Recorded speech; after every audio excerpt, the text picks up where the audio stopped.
Hello boys and girls, today we are going to make a pencil or crayon sculpture. So what you'll need is a paper towel roll, masking tape, some cardstock paper, and scissors to start, and then we'll get Celluclay as well, which I have here.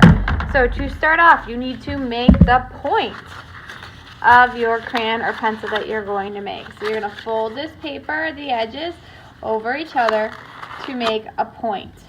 Then you're going to take the masking tape off of here, which I guess it would be smart to do it before I do that because it's kind of hard to get off. So I have my masking tape off. Get my point the way I want it, and I'm going to wrap the tape around my point. Then I'm going to trim around the edges so it's more flat.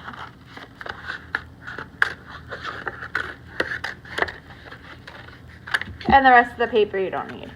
If you want to add some reinforcement tape, that would probably be a smart idea. So I'm just going to add some along the seams.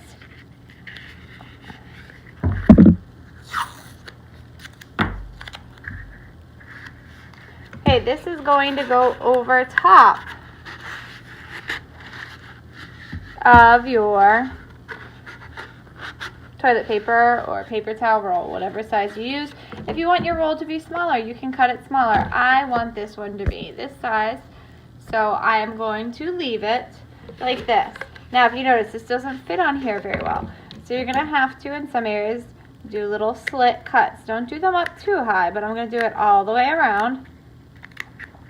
And this is so that when we glue it on here, we can press it onto there a little better, that we can form it without bending the whole paper. So I'm gonna once again take my masking tape and I'm going to tape my tip of my pencil or my crayon all the way around here so it's secure to this.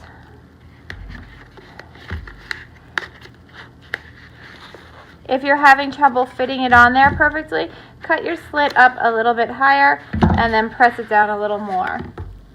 What you're going to do is you're going to take your Celluclay, which is really almost like paper mache, and you're going to start placing it around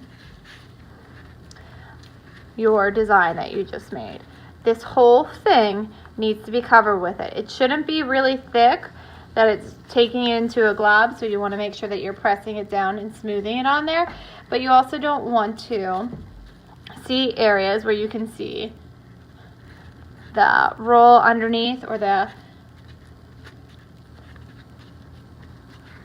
other stuff underneath.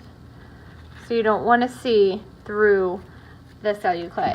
You want this whole thing to be covered in Celluclay. So what I'm doing is I'm taking balls at a time, overlapping it a little so that it touches each other, and I'm pressing it all the way around. I want to cover it all in. I don't want to leave any gaps like I have there, and I don't want any big spots so that it's starting to be misshapen and it doesn't look like a pencil or a crayon anymore.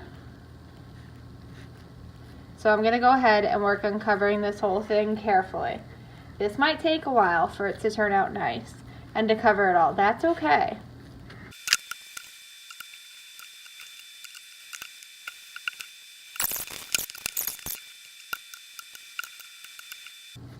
Okay, once I have this whole thing covered in Celluclay, you can go back over and smooth some of the bits, check to make sure it's not too thick in some parts, and make sure that it's all covered. You are then going to leave it on your mat. Don't worry if it starts picking up paint from underneath of the mat, but you might want to find a little bit of a cleaner one. But we are going to eventually paint over this. This will need to dry for a week before we can continue on. So I'm just going to finish making sure this is the way I want it, making sure no pieces are falling off like they are there, and if they are, I'm going to go back and firmly reattach it and make sure I'm pressing down all over. Have fun, boys and girls.